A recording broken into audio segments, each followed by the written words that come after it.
여러분, 가계대출이 또 감소했다. 도대체 시장에서는 무슨 일이 일어나는 걸까요? 이자가 정말 무서운 건가요? 아니면 대출 규제를 너무 강화한 탓인가요? 저는 이자가 정말 무섭다에 한 표를 찍고 있습니다. 그만큼 가계대출 감소액이 큽니다. 물론 DSR 40% 적용을 했던 것도 영향을 저는 미쳤다고 봐요. 그렇지만 규모로 봐서는요, 이게 금리가 너무 빨리 오르니까 가계대출도 너무 큰 폭으로 줄어드는 것 아니냐, 이런 해석을 할 수가 있습니다.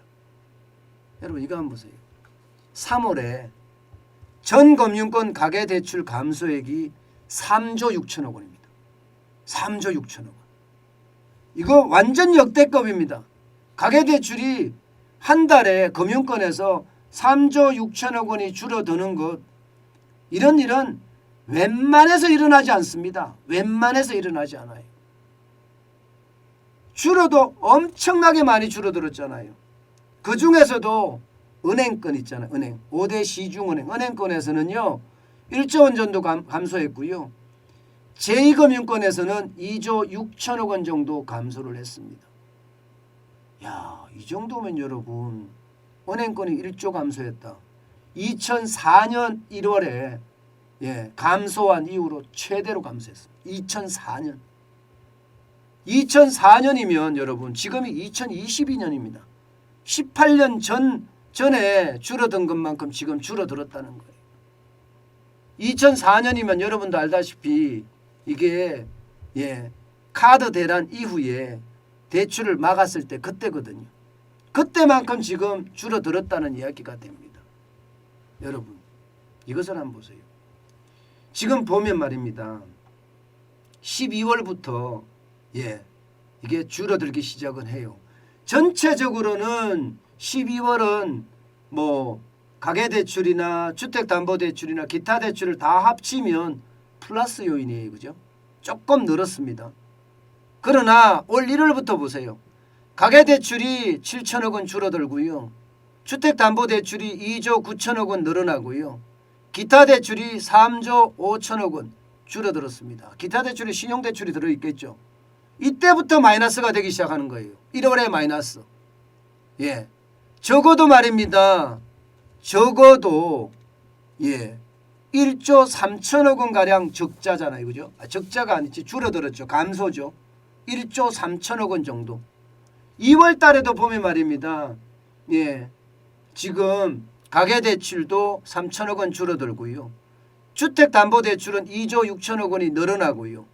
그리고 기타 대출은 2조 9천억 원이 줄어들었습니다. 그러면 전체적으로도 말입니다. 2월 달에도 여러분 결국 한 6천억 정도 줄어들었죠. 그런데 3월에는 그 폭이 굉장히 큽니다. 3월에는요. 주택담보대출은 3조 늘었는데 가계대출은 3조 6천억 원 줄어들었고요. 기타 대출은 6조 6천억 원이 줄어들었습니다. 어마어마하게 줄어들었죠. 그래서 전체적으로 줄어드는 걸 따져보니까 여러분 이게 3조 원이 훨씬 넘는 그 정도로 줄어들었다는 거예요. 3조 6천억 원이 훨씬 넘는 금액이. 이것을 보면서 말입니다. 여러분, 이게 시장에는 어떤 일이 일어나고 있을까? 그렇게 해석할 수밖에 없는 대목입니다. 그만큼 말입니다. 여러분, 영권이나 B2가 줄어든다는 뜻이 됩니다. 영권이 뭡니까? 영혼까지 끌어모아서 집을 사겠다는 거 아니에요. 이게 줄어들고요. B2가 뭡니까? B2가 돈 빌려서 주식시장이나 암호화폐 시장에 투자해서 쉽게 말하면 돈 벌자, 벼락부자가 되겠다는 게 B2예요. 근데 이것까지도 지금 줄어든다는 이야기예요. 줄어든다는 이야기. 그만큼 말입니다. 시장에 대한 어떤 변화 또 금융시장에 대한 어떤 변화의 어떤 시작이 보인다 이렇게 해석할 수 있습니다. 이렇게 줄어드는 이유 저는 이자 폭탄이라고 보는데 여러분 충분히 지금 DSR 규제 40% 규제 아마 이것도 영향을 미쳤을 거예요. 게다가 금액까지도 지금 올 1월부터는 2억을 초과하면 야, 네가 얼마나 버는지 보자. 네가 버는 총액의 40%만 원금과 이자를 갚아라. 40%가 넘으면 너한테 대출 안 해준다. 이게 DSR이거든요. DSR 40% 규제거든요. 7월에 가면 이제 1억이 넘으면 또 그렇게 한다고 하니까요. 그렇지만 이자를 보면 야 이게 안 맞는 것 같기도 하다. 여러분 이자 한번 보세요. 우리은행이 가장 먼저 주택담보대출에 대한 고정금리가 6%를 넘어섰었습니다. 우리은행이. 지금은 상단이 6.34%예요. 하단이 4.44%. 그러더니 농협이 그 다음에 넘겼어요. 6.20%까지 넘겼고요. 하단이 5%입니다. 이제는요 하나은행도 넘겼습니다. 6.27%로 올랐고요. 하단이 4.97%입니다. 신한은행이나 국민은행 1등 리딩뱅크들은 아직까지 6%까지는 안 올렸습니다. 신한은행은 5.19%고요. 상단이 하단이 4.36%예요. 국민은행도 마찬가지예요. 상단이 5.40%고요. 하단이 3.90%거든요. 그렇기 때문에 아직 그쪽은 안 올렸다고 하지만 은행들이 전부 다 6% 이상을 올렸어요. 야, 6%면 여러분 돈 빌리면 충격입니다. 생각을 해보세요. 생각을 6%면 1억을 빌리면 1년에 600만 원이라는 결론이 생기는 건가요? 1억을 빌리면? 아유 말이 600만 원이지. 600만 원을 나눈다고 생각을 해보세요. 한 달에 적어도 45만 원 이상의 이자가 나간다는 뜻이에요. 1억을 빌리면 한 달에. 엄청난 돈이죠. 게다가 주택담보대출 고정금리만 이렇게 올라가는 게 아니에요. 신용대출도 마찬가지입니다. 지금 계속 올라가고 있습니다. 이게 여러분 하루가 다르게 올라간다는 이야기가 맞거든요.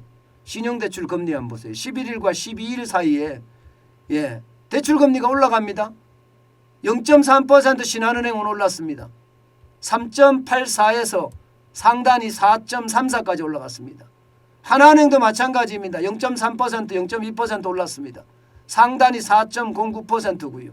우리은행은 4.80%고요. 농협은 굉장히 비쌉니다. 4.92%까지 올라갔어요. 국민은행은 5.18%까지 올라갔어요. 5.18%까지. 지금 올라가는 속도를 보면 이자 폭탄 무섭다 이렇게밖에 해석이 안 됩니다. 물론 DSR 40% 규제도 영향을 미쳤겠지만 저는 이자도 굉장히 많이 영향을 미쳐서 지금 가계대출이 계속 줄어드는 것은 아닌가. 저는 솔직히 그렇게 생각을 하거든요. 실질적으로도 여러분 전체적으로 보세요. 2021년 5월 9.6% 증가했어요. 7월에는 10%나 증가했습니다. 가계대출이 말입니다. 그런데 쭉 줄어들더니 2022년 1월 3월이 되니까 이번 3월입니다. 이번 3월에 4.7% 증가하는 데 그쳤습니다. 저는 여기에서 시장을 조금 읽을 수도 있다고 생각을 합니다. 이렇게 되면 여러분 아직 단정짓기는 좀 그래요. 단정짓기는 아직 시간이 너무 짧기는 한데요. 이자가 너무 많이 올라서 돈 빌려서 연끌하거나 비투하지는 못하겠구나 이런 생각이 듭니다. 그렇게 되면 시중에 있는 그 아파트들이나 혹은 주식시장이나 그러니까 부동산의 주식시장에 돈이 흘러 들어갈까요? 주식시장이 지금 떨어지는 걸 보면 금리의 부담감 저는 있는 듯 보이거든요. 여기에다가 주식시장에 금리의 부담이 생기면 부동산 시장에 금리의 부담도 당연히 생깁니다. 만약에 그렇다면 말입니다. 이게 거품이 빠지는 소리는 아닐까. 우리는 한번 생각해 봐야 됩니다. 금리를 올리니까 가계대출이 줄어든다. 이것은 주식시장이나 암호화폐 시장이나 혹은 부동산 시장에서 거품을 뺄 수 있는 요소도 된다. 거품을 뺄 수 있는 요소가 된다는 게 주식도 떨어지고 부동산도 떨어지고 암호화폐도 떨어진다는 이야기입니다. 저는 충분히 그런 해석이 가능할 듯 보입니다. 그만큼 시장의 어떤 변화가 지금 있다. 아직은 좀 더 시간을 두고 봐야 되겠지만 분명히 시장의 변화는 있다. 이렇게 저는 읽힙니다. 대출이 줄어든다는 것은요. 아무래도 시장의 변화가 있는 듯 보이기 때문입니다.